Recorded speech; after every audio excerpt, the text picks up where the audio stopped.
de ángulo entre vectores, que daba a su vez origen a la noción de ortogonalidad entre vectores, que a su vez nos permitía construir el concepto de familias ortogonales y familias ortonormales. Bien, hasta esta sección, ¿tienen alguna pregunta? Se han dejado entender tanto los videos explicativos de la parte teórica como los videos ilustrativos que nos presentan ejemplos concernientes a esa teoría.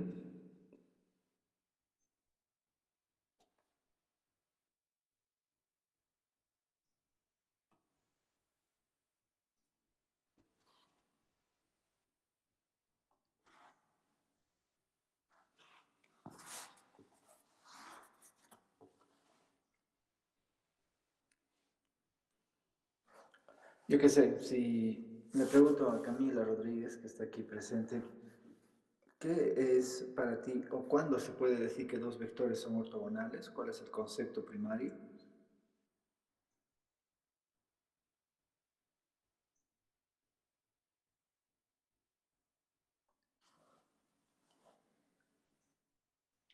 Edgar Ferrufino, ¿puedes recordarnos cuándo se dice que dos vectores son ortogonales?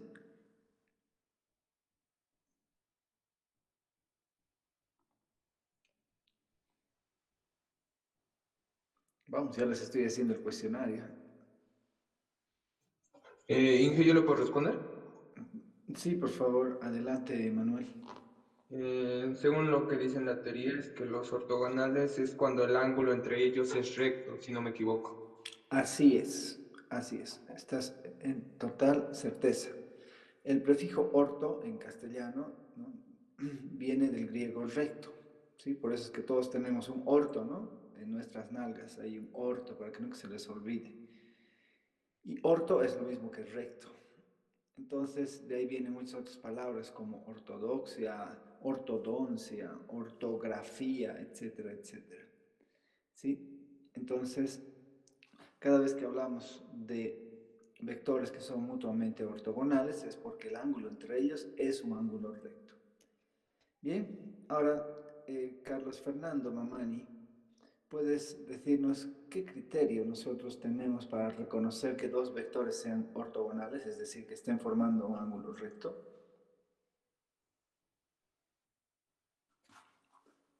A que los vectores sean no nulos. Ya, de hecho, el ángulo entre vectores siempre tiene que ser entre vectores no nulos. Pero, ¿con qué criterio reconocemos que dos vectores son mutuamente ortogonales?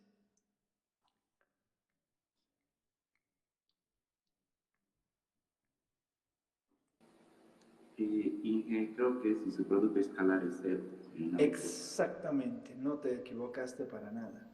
Esa es la idea. Si el producto escalar, el producto interno entre esos vectores es igual a cero, evidentemente el ángulo entre ellos es un ángulo recto. Muy bien, muy bien, muy bien, muy bien. Sigamos. Ahora, pregunta Johnny Rocha Almendras.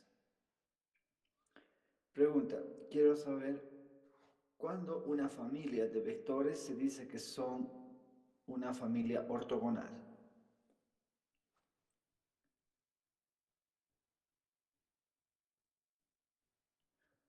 Cuando una familia de vectores es ortogonal, así más sencillo.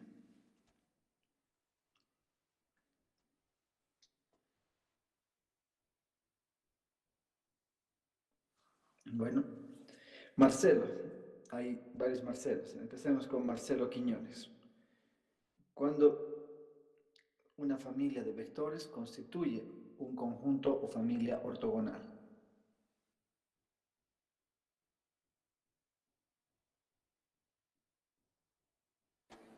Y yo podría responder en qué, si es que se puede. Sí, por favor, adelante Rodrigo, te escuchamos. Es según, si no me equivoco, igual es cuando los vectores que la forman son perpendiculares dos a dos. ¿Sí? Ya, sí, sí, tienes la idea. Bien, es lo mismo, ¿Es el mismo concepto de la perpendicularidad que la ortogonalidad?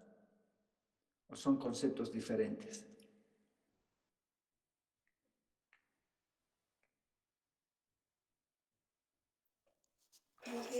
No son los mismos, creo que no necesitan cortarse los ortogonales, pero los perpendiculares sí. Así es, tienes la idea muy precisa. La ortogonalidad hace énfasis en el ángulo entre los objetos, mientras que la perpendicularidad, aparte del ángulo recto que tiene que haber entre estos objetos, exige concurrencia, exige corte, como decía su compañera. Así, por ejemplo, podemos tener dos rectas que nunca se cortan, pero pueden ser ortogonales, pueden estar formando un ángulo recto, ¿no? Entonces, la perpendicularidad es un caso particular de la ortogonalidad, en todo caso. ¿Está bien? Así que no todos los vectores ortogonales implica que sean vectores perpendiculares. Así que podríamos mejorar la propuesta que nos ha dicho Rodrigo acerca de lo que es una familia ortogonal y vamos a reconocer de que una familia, para que sea ortogonal, necesita que cada dos vectores distintos formen una relación angular recta, es decir, que sean mutuamente ortogonales. ¿Está claro? Así generalizamos más la idea que propuso Rodrigo. Muy bien.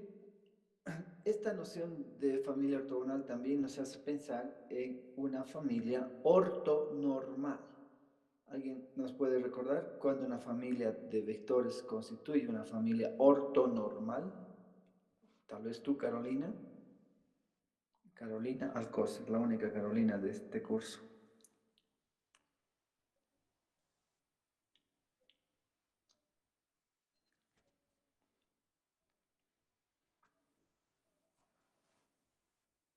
Bien, tal vez tú, Jael Avendaño, Jael Alejandra Avendaño. ¿Cuándo una familia se dice que es ortonormal? Cuando los elementos de esa familia son entre sí ortogonales, cada uno, y sus normas son iguales a uno. Excelente, tienes el concepto bien acuñado. Así es, una familia ortonormal no es más que una familia ortogonal en el que cada uno de sus vectores tiene norma unitaria. ¿Y alguien nos puede recordar con qué nombre se les llama a esos vectores cuya norma o magnitud es igual a 1? Unitarios. Así es, los vectores unitarios. Excelente, excelente, excelente. En el espacio vectorial R3, ¿sí? Los vectores estamos acostumbrados a declararlos como flechitas, ¿no es cierto? Y el sistema de referencia que usamos está formado por los ejes X, Y y Z, que obviamente son ejes que se cortan perpendicularmente, por supuesto, formando ángulos rectos. Entonces, los vectores que nos dan las direcciones de esos ejes se los suelen llamar con el nombre de IJK o algunos llaman E1, E2, E3, ¿no? Dependiendo de cada autor. Pero fíjense que estos vectores IJK constituyen una familia de vectores que forman una familia ortonormal, porque el vector I es ortogonal al vector J, el vector I es ortogonal al vector K y el vector J es ortogonal al vector K. Muy bien. Entonces, la familia de vectores I, J, K forman una familia de vectores ortonormales porque cada uno de los vectores I, J y K son además vectores unitarios. Muy bien. Excelente, excelente. Entonces está bastante bien. ¿Alguien me puede decir qué pasa si nosotros tenemos una familia de vectores que forman un conjunto ortogonal? ¿Esta familia será linealmente independiente o será linealmente dependiente? Esta pregunta la quiero trasladar a la última persona que ha ingresado, que me ha llamado mucho la atención de su nombre, ha entrado con el nombre de IMPA. IMPA. En la matemática, IMPA es la referencia de uno de los mejores institutos de investigación matemática en todo el mundo. Es el Instituto de la Matemática Pura y Aplicada que se encuentra en Río de Janeiro, Brasil. IMPA, entonces, te pregunto a ti. Eres parte de la clase, ¿verdad? Si una familia es ortogonal, ¿esa familia es linealmente independiente o es linealmente dependiente? En el video apareció un resultado muy importante al respecto.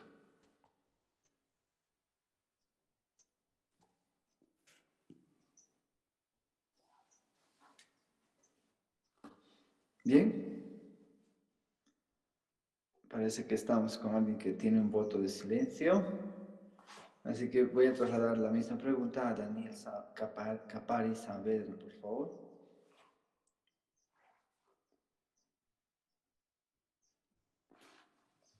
Les dije que iba a haber un control, ¿no?, sobre nuestra materia, así que no es sorpresa que les haga estas preguntas. ¿Qué dice Daniel Capari? ¿Es LI o es LD una familia ortogonal? ¿Qué me pueden decir? ¿Y qué puedo responder? Sí, por supuesto, adelante. Es linealmente independiente. Exactamente.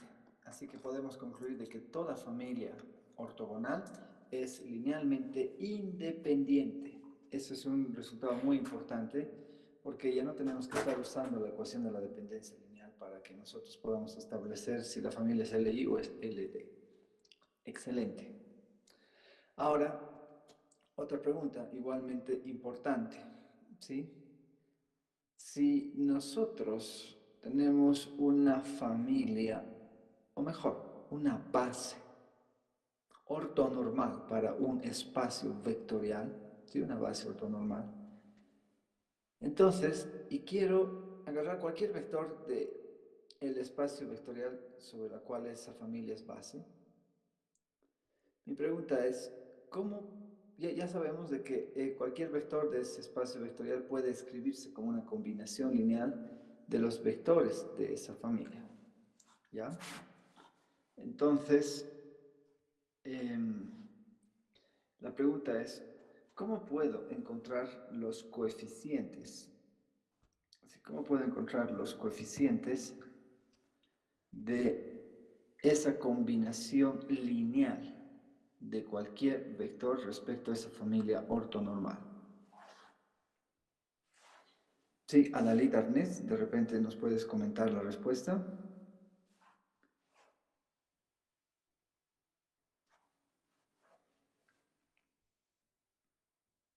Weimar Ramiro Jiménez.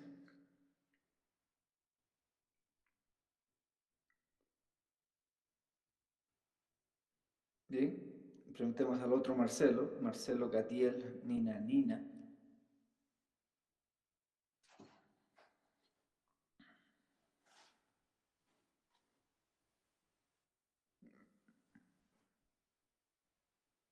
¿Me dejo entender con la pregunta?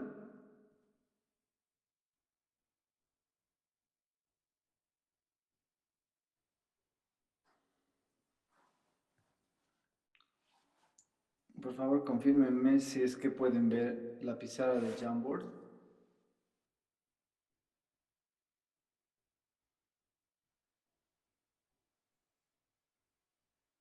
Sí, Perfecto. Entonces, les voy a escribir mi pregunta. Si nosotros tenemos una familia B que está formado por estos n vectores de este espacio vectorial,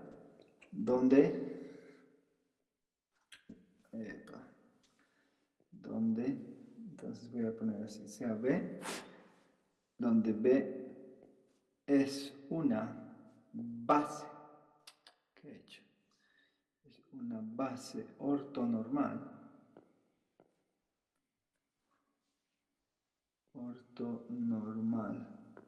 del espacio vectorial V provisto de productos internos. Entonces, ya vimos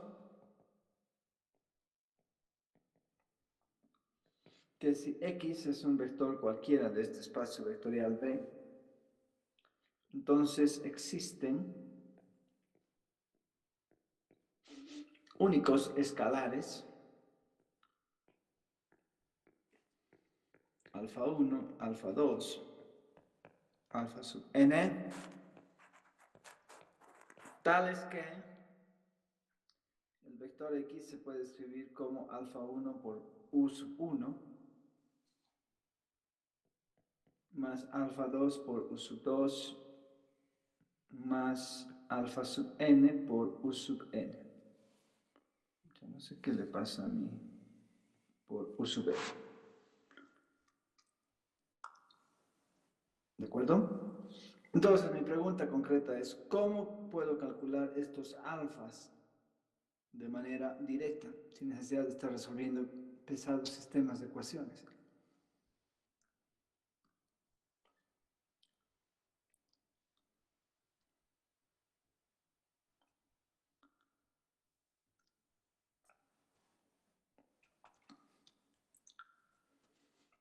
Ojo, la base ahora es ortonormal, quiere decir que cada uno de estos vectores es unitario y, como acabamos de recordar, el producto el producto interno entre los vectores va a comportarse de esta manera. Va a ser igual a 1 si I es igual a J, porque justo me aparece esto, y va a ser 0 si I es diferente de J. ¿De acuerdo?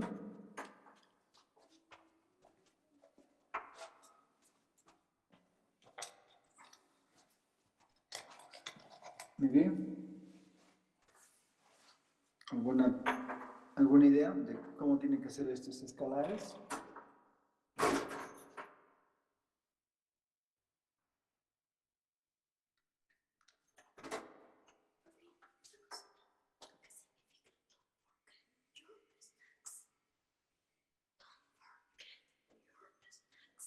No olvides tus pasabocas. Snack es una pasaboca. Perdón. A ver, ¿cómo se encuentran estos alfas? Esta es otra propiedad importante que también está presentada en nuestros videos. ¿A qué es igual a alfa 1?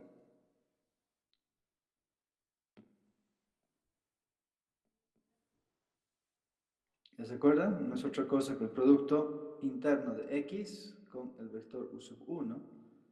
Alfa 2 va a ser el producto interno de X con el vector U sub 2. Y así sucesivamente, alfa sub n no es otra cosa que el producto interno del vector X con el vector U sub n. Por eso es que se dice que cuando se tiene una base ortonormal, escribir cualquier vector de ese espacio vectorial como una combinación lineal de los vectores de esa base ortonormal es la tarea más sencilla del mundo, porque estos escalares se los encuentran simplemente efectuando el producto interno de ese vector con el mismo vector unitario. Muy bien. Hasta aquí. ¿Tienen alguna pregunta?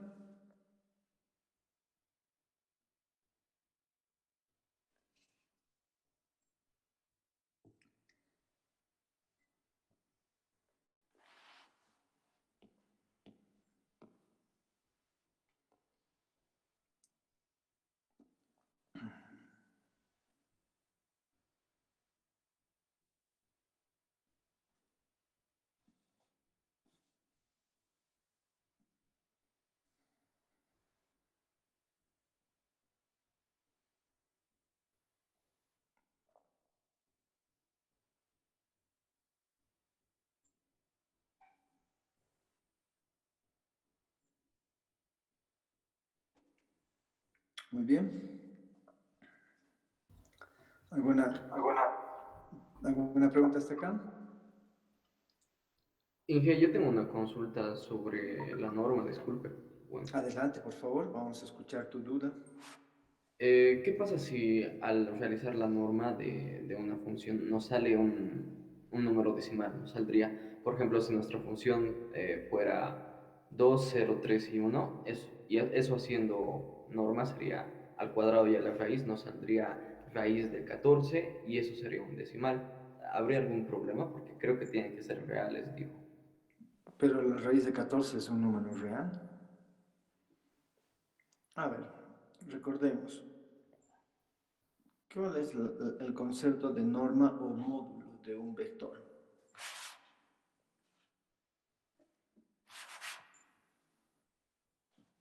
¿Qué es la norma de un vector? Fíjense que la noción de norma o módulo sale a partir del concepto de magnitud de un vector, ¿no? Pero ahora hemos generalizado tanto la noción de vector que preguntar cuál es la norma de una función, cuál es la norma de una matriz, cuál es la norma de un polinomio, cuál es la norma de esta flechita, etcétera, ya requiere un mayor cuidado. ¿Quién nos puede recordar el concepto de norma? ¿Qué es la norma de un vector? Buenos días, yo Inge. Adelante, por favor. La norma de un vector es una función que va a transformar cualquier vector que tenga producto interno en un número real no negativo. Exactamente.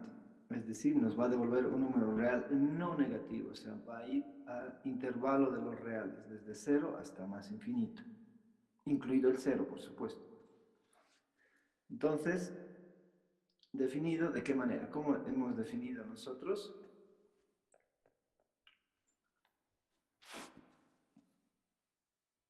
O si quieren, definido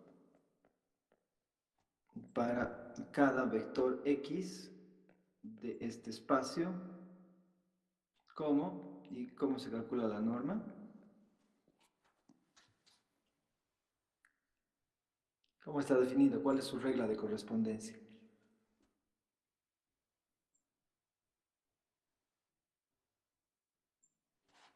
Yo pondré definida ya para hablar de la norma.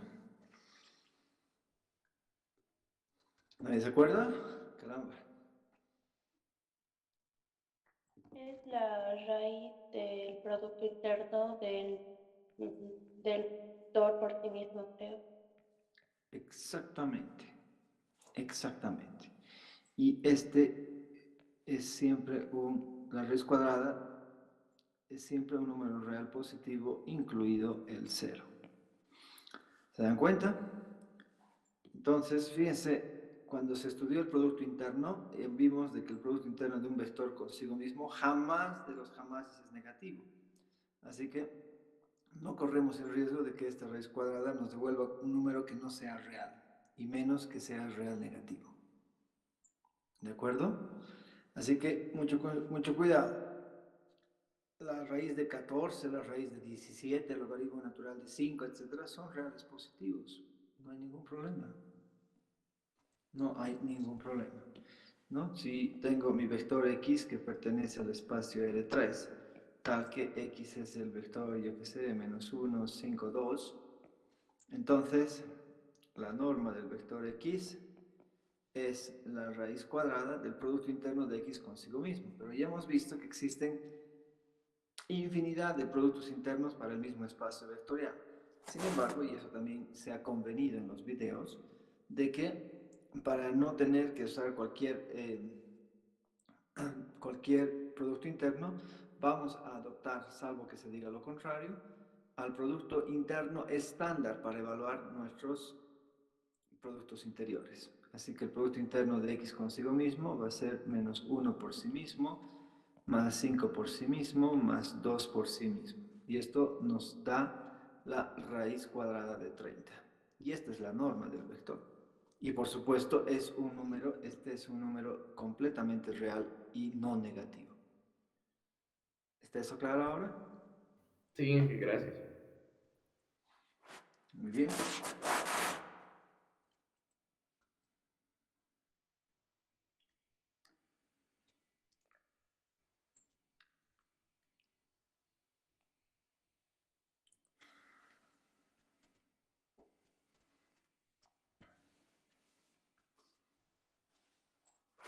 Bien, ¿alguna pregunta hasta acá? ¿Alguna otra Inge, pregunta? ¿Sí? están pidiendo que pueda explicar más sobre la desigualdad de Cauchy-Schwarz. La famosa desigualdad de Cauchy-Schwarz. Sí, se escribe como lo has pronunciado, desigualdad de Cauchy, se pronuncia Cauchy. Así como Newton se escribe Newton, pero se pronuncia Newton. Y Schwarz. ¿Sí? Solo tiene una vocal, Schwarz, y la W se pronuncia como una V. Bien, ¿quién nos puede recordar en qué consiste, qué nos dice la desigualdad de Cauchy-Schwarz?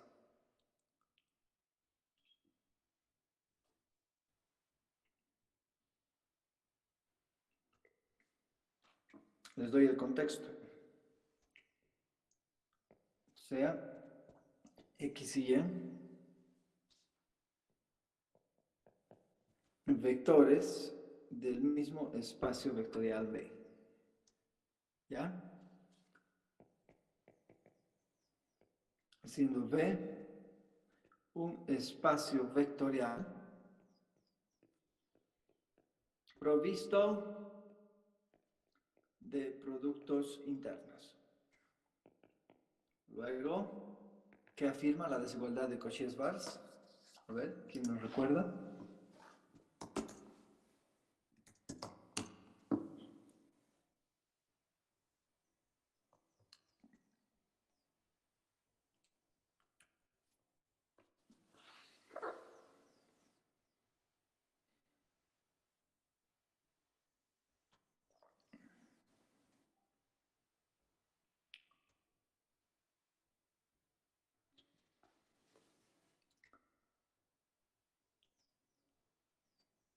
Inge, su formato norma es el valor absoluto del producto interno de dos vectores de ese espacio vectorial Estamos hablando de acotado, X y Y.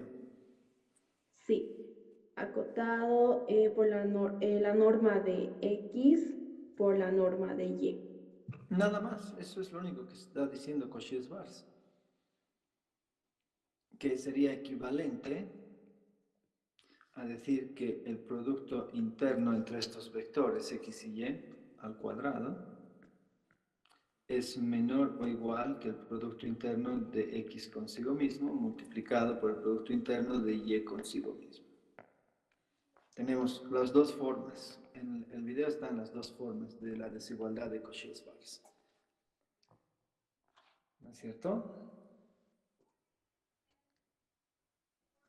Muy bien. Entonces, bueno, hay varias formas de demostrar, si ustedes quieren. Una de ellas, que no está en el video, pero se las puedo presentar en este momento, es la siguiente. En efecto,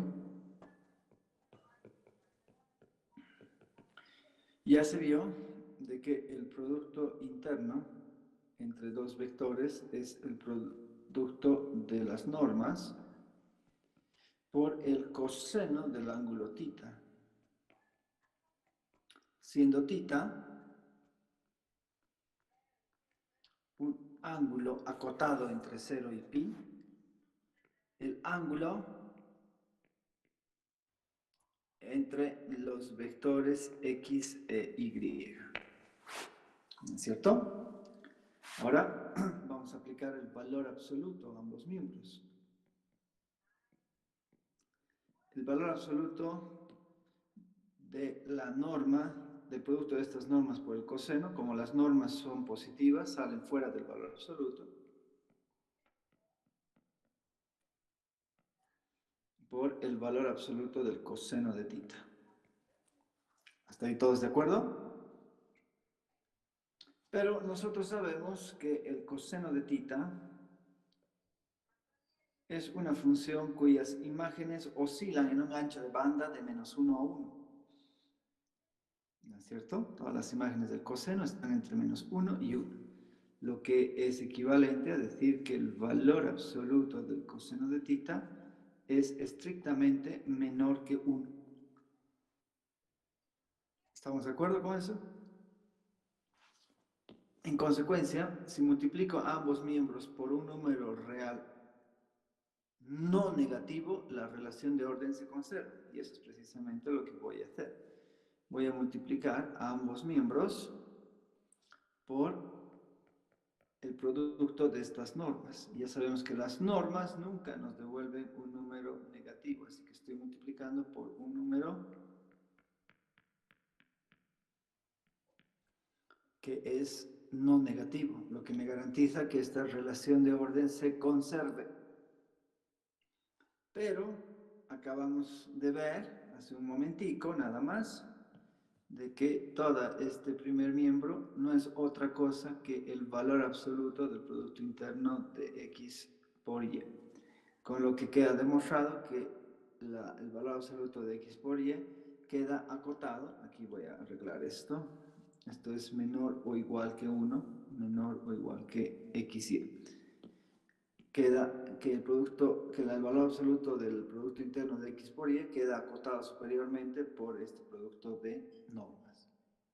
Con lo que tenemos otra linda demostración de la famosísima y célebre desigualdad de Cauchy-Schwarz. ¿Está bien? ¿Se ha dejado entender?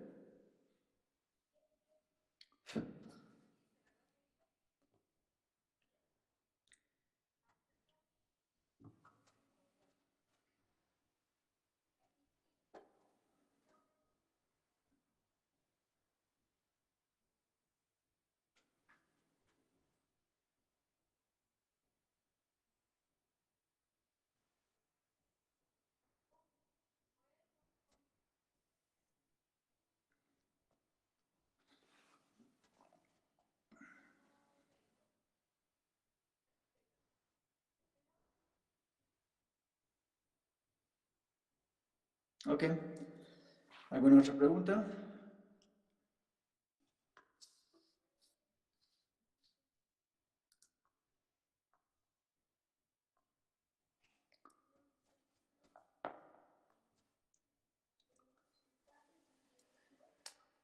Bien, entonces creo que ya estamos listos para abordar la última sección de nuestra materia, que tiene que ver con la parte medular de la misma. Les había dicho al inicio de esta unidad de productos internos que el objetivo no es tanto estudiar los productos internos, sino más bien es utilizar, aplicar los productos internos para generar dos conceptos fundamentales. Uno, la norma del vector. Dos, el ángulo entre vectores. ¿Sí?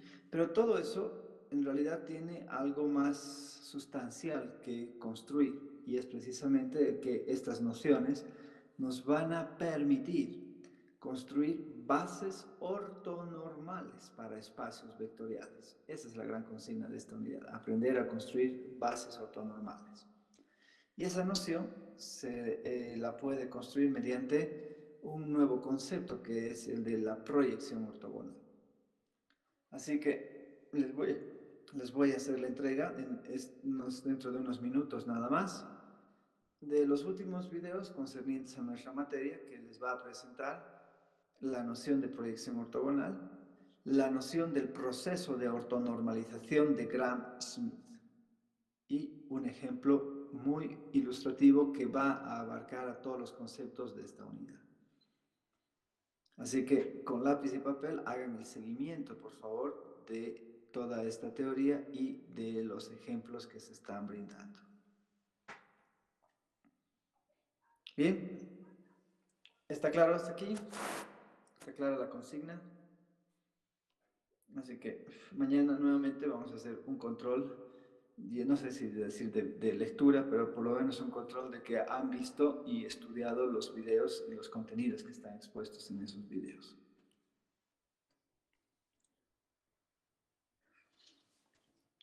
Entonces, voy a detener aquí nuestra transmisión y nos estamos encontrando el día de mañana. Así que adelante, aprovechar el tiempo que todavía nos queda para